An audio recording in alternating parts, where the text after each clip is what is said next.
All right, going to read some more Brown Girl Dreaming, and I think we're going to possibly finish part 3 today, and then you're going to have an assignment to do. Another way. While our friends are watching TV or playing outside, we are in our house knowing that begging our mother to turn the television on is useless. Begging her for 10 minutes outside will only mean her saying no, saying you can run wild with your friends anytime. Today I want you to find another way to play. And then one day my mother comes home with 2 shopping bags filled with board games. Monopoly, checkers, chess, ants in the pants, sorry, trouble, just about every game we've ever seen in the commercials between our Saturday morning cartoons. So many games, we don't know where to begin playing, so we let Roman choose. And he chooses trouble because he likes the sound the die makes when it pops inside its plastic bubble. And for days and days, it is Christmas in November. Games to play when our homework is done, Monopoly money to count, and checkers to slam down on boards, ants to flip into blue plastic pants, chess pieces to practice moving until we understand their power. And when we don't, Roma and I argue over that there's another way to play called our way. But Hope and Dell tell us that we're too immature to even begin to understand, then bend over the chessboard in silence, each becoming the next chess champ of the house, depending on the day and the way the game is played.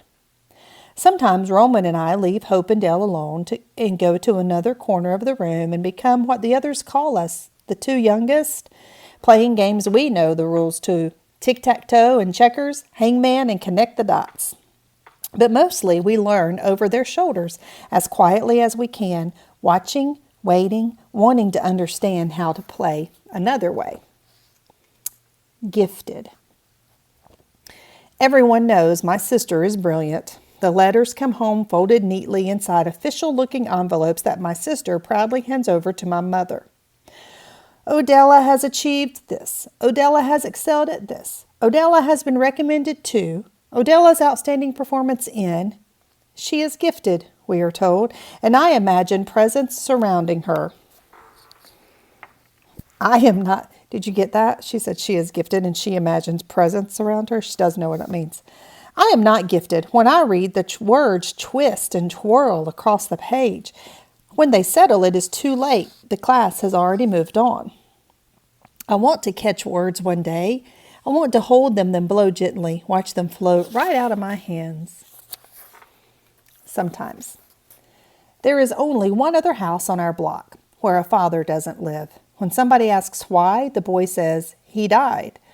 The girl looks off down the block, her thumb slowly rising to her mouth. The boy says, I was a baby, says she doesn't remember him, and points to his silent sister. Sometimes I lie about my father. He died, I say, in a car wreck, or he fell off a roof, or maybe he's coming soon, next week, and next week, and next week. But if my sister's nearby, she shakes her head and says, she's making up stories again. She says, we don't have a father anymore. She says, our grandfather's our father now.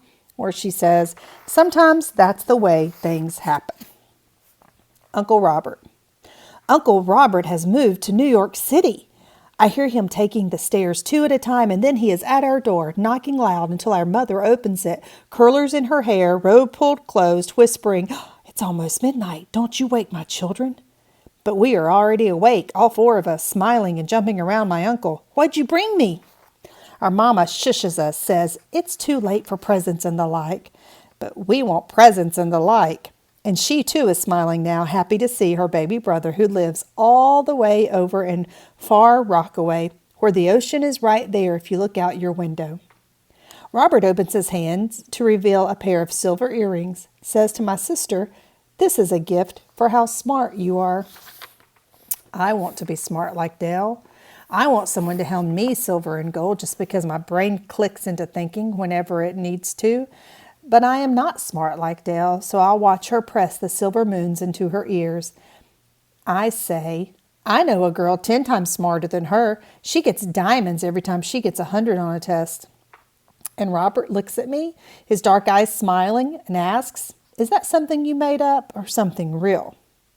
In my own head, it's as real as anything. In my head, all kinds of people are doing all kinds of things. I want to tell him this, that the world we're living in right here in Bushwick isn't the only place. But now my brothers are asking. So I like that phrase. She says, in my head, all kinds of people are doing all kinds of things. And she became a writer, right? Very interesting. What'd you bring me? And my uncle is pulling gifts up from his pockets, from his leather briefcase, from inside his socks. He hands my mother a record, a small 45, James Brown, who none of us like because he screams when he sings. But my mother puts it on the record player, turned way down low. And then even us kids are dancing around, Robert showing us the steps he learned at the far Rockaway parties. His feet are magic, and we all try to slide across the floor like he does, our own feet again and again betraying us. Teach us, Robert, we keep saying, teach us. Wishes. When he takes us to the park, Uncle Robert tells us, if you catch a dandelion puff, you can make a wish. Anything you want will come true, he says, as we chase the feathery wishes around swings, beneath sliding boards, until we can hold them in our hands, close our eyes tight, whisper our dream, then set it floating out into the universe, hoping our uncle is telling the truth, hoping each thing we wish for will one day come true. Believing. The stories start like this. Jack and Jill went up a hill, my uncle sings. I went up a hill yesterday, I say. What hill? In the park. What park? Halsey Park. Who was with you? Nobody. But you're not allowed to go to the park without anyone. I just did. Maybe you dreamed it, my uncle says. No, I really went. And my uncle likes the stories I'm making up. Along came a spider and sat down beside her. I got bit by a spider, I say. When? The other day. Where? Right on my foot. Show us. It's gone now. My mother accuses me of lying. If you lie, she says, one day you'll steal. I won't steal. It's hard to understand how one leads to the other, how stories could ever make us criminals. It's hard to understand the way my brain works. So different from everyone around me, how each new story I'm told becomes a thing that happens in some other way to me. Keep making up stories, my uncle says. You're lying, my mother says. Maybe the truth is somewhere in between all that I'm told and my memory.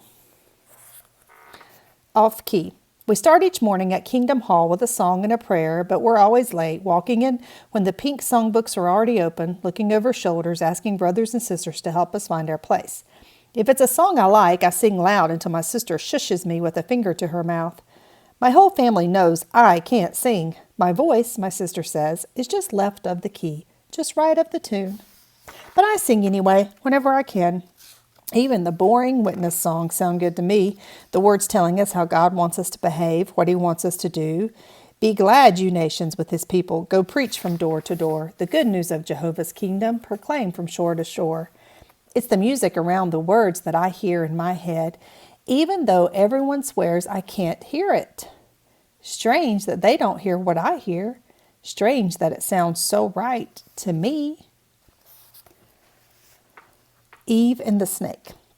The Sunday sermons are given by men. Women aren't allowed to get on stage like this, standing alone to tell God's story. I don't understand why, but I listen anyway. On the first day, God made the heavens and the earth, and he looked at it, and it was good. It's a long story. It's a good story. Adam and Eve got made. A snake appeared in a tree, a talking snake. Then Eve had to make a choice. The apple the snake wanted her to eat looked so good, just one bite, but it was the only apple in the kingdom full of apples that God had said don't touch. It's the best apple in all the world, the snake said. Go ahead and taste it. God won't care. But we know the ending. In our heads, we scream, don't do it, Eve. That's the devil inside that snake. He's tricking you. But Eve took a bite, and so here we are, sitting in the Kingdom Hall on a beautiful Sunday afternoon, hoping that God sees it in his heart to know it wasn't our fault. Give us another chance, send that snake back, and we promise we'll say no this time. Our Father fading away.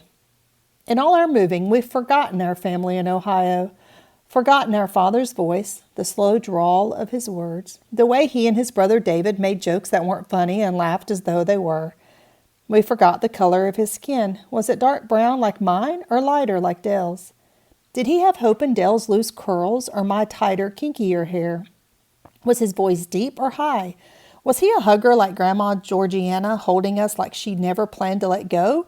Or did he hug hard and fast like Mama, planting her warm lips to our foreheads, where the kiss lingered long after she said, I love you, put her sweater on, and left for work each morning? In Brooklyn, there are no more calls from Ohio. No more calls from our father, or Grandpa Hope, or Grandma Grace, or David, or Ann, or Ada, or Alicia. It is as if each family has disappeared from the other. Soon, someone who knows someone in Ohio who knows the Woodsons tells my mother that Grandpa Hope has died.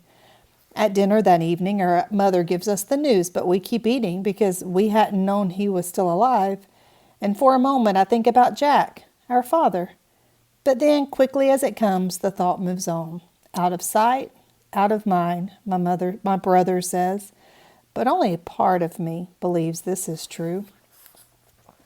Halfway home, number 2. For a long time, there is only one tree on our block, and though it still feels strange to be so far away from soft dirt beneath bare feet, the ground is firm here, and the one tree blooms wide enough to shade 4 buildings. The city is settling around me. My words come fast now when I speak. The soft curl of the South on my tongue is near gone. Who are these city children? My grandmother laughs, her own voice sad and far away on the phone. But it is a long-distance call from Greenville to Brooklyn. Too much money and not enough time to explain that New York City is gray rock and quick-moving cars. That the traffic lights change fast and my sister must hold tight to my hand as we cross to where a small man singing sells shaved ices from a white cart filled with bottles and bottles of fruit-flavored syrup colored red and purple, orange and blue. That our mouths water in the hot sun as we hand him our quarters, then wait patiently as he pours the syrup over the ice and hands it to us in paper cones.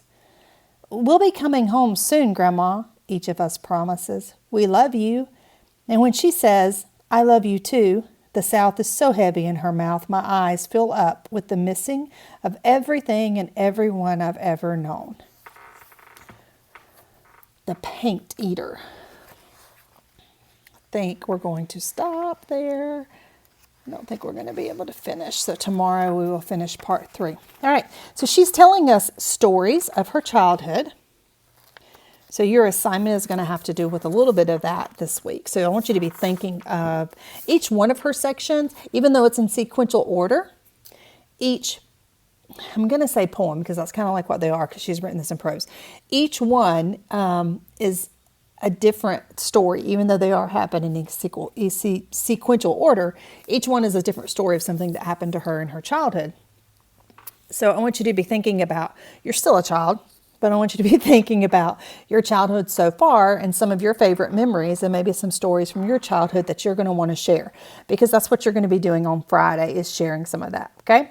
All right, you're going to have an assignment to do. So when you get out of this, you will see your assignment when you click next up in the right corner. And you're going to send me that today, okay? Thanks, guys.